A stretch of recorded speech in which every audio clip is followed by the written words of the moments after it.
Hey everyone, what I have here is the Xiaomi Redmi Note 7. This is regarded as one of the best mid-range phones that you can buy, and it's very easy to see why. This ticks a lot of boxes. Headphone jack, Gorilla Glass 5, micro SD card slot, really good cameras, and most importantly, it's available at a very good price point.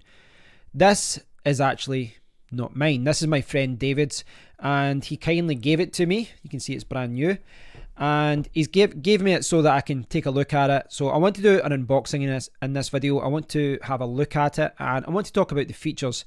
He said that I could set it up and all that, but you know, that's my friend's new phone. I don't want to take advantage too much, but I would like to just talk about the features and just show you this phone. This is maybe not a phone that was on your radar, but it should be. My friend paid £165 for this particular version. As you can see, it is 128 gigabytes. But you can buy a 64 gigabyte storage version as well, which is cheaper. I think that's £150 from China. He paid £165, which, yeah, it was worth the upgrade. But in the UK, this would be £200. So if you want to buy this from Amazon UK, you'd be £200 and you'll get that, you know, that guarantee from Amazon. You've got that option to return things. On the back, you can see some of the features here. A 48 and 5 megapixel dual camera on the back. There's a 13 megapixel sensor at the front. 6.3 inch display, full HD. It's actually Gorilla Glass 5. Snapdragon 660 processor, 4000 milliamp battery. This also has a headphone jack. It's also got a micro SD card slot. It's Type-C charging. As I was saying, it ticks a lot of boxes. Before I do the unboxing, let's have a quick look at this phone to give you an idea of what this looks like. You can see something else I wasn't talking about there, which is the fingerprint sensor on the back. Yeah, it's a great looking phone. You can see the bezels aren't too large. It's got a small notch there, same as the Mi 9 for the camera there, for the front camera. And you can see some of the specs there that I went through. 30 megapixel selfie camera. Type-C, Gorilla Glass 5. 4000 milliamp battery, Snapdragon 660 processor, up to 2.2 gigahertz. So this might not be the fastest phone available on the market, but as far as bang for your buck, I think when you start spending more than $200 or £200, you do get, you know, less for your money as far as what that extra money gets you. And what I mean by that is you could buy a phone that's 4 times the price of this, but you're not going to get 4 times the phone. So yeah, this does tick a lot of boxes, and it looks like a fantastic device. As I was saying there, you can pick it up there for £200 in the UK. This is the GSM Arena page that tells you a little bit more about the stats here, but pay attention to this. But it does say that there's 6 gigabytes of RAM, but the version that we've got here is 4 gigabytes of RAM, so bear that in mind. It's this version, 4 gigabytes of RAM. There's a few different variations of it, but yeah, you can see here, you know, fantastic price point, €180 it says there. It ticks a lot of boxes here. It really does tick a lot of boxes. So we now have an understanding of what this phone can do. Let's open it up and see what is inside the box.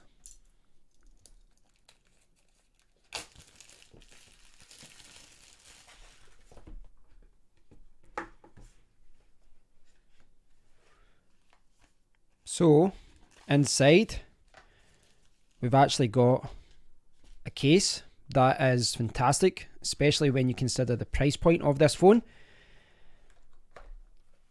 Then you have the phone.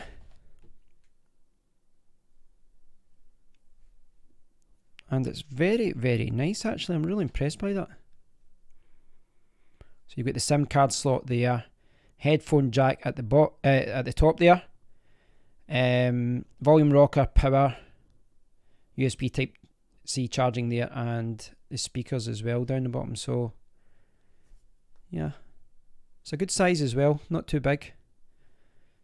6.3 inch display, but it's a good size, and the power button's at a very, very good position, and that is something that's annoying me about the Samsung S10. They've put the power a little bit too high, so it's got it about there instead of there, and it is quite annoying. So I'll just quickly see what else is in the box first.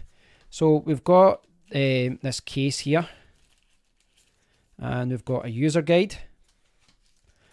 I just want to quickly show you this case.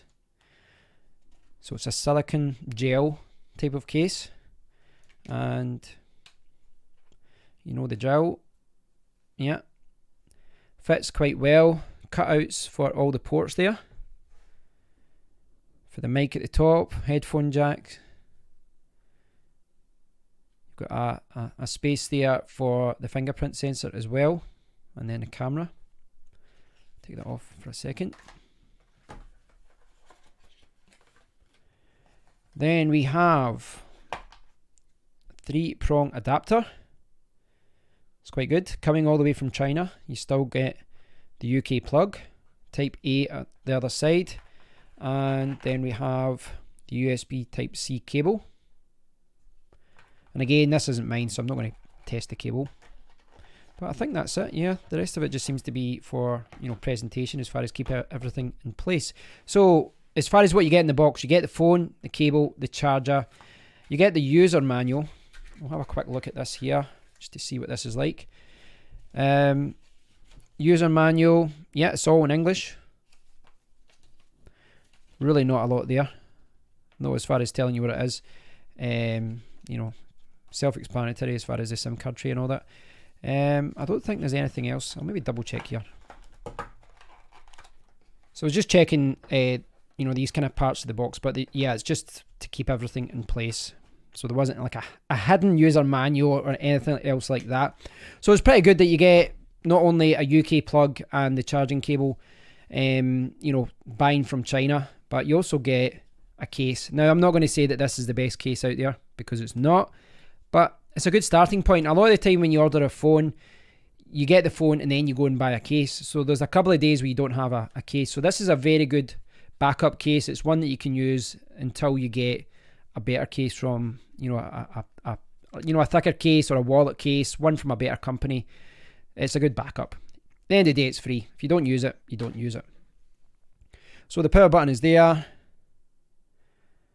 Is there any charge? Yes, there is. Okay, I'm going to leave the stickers on. Again, because it's my friend's phone, I don't want to take away that fresh experience of taking all the stickers off. What I want to quickly do though is, I've got a couple of phones here. So let's compare to some other phones. So this, here on the left, we've got the Pocophone F1. This is another Xiaomi phone. I love this phone. One of the best phones I've ever had.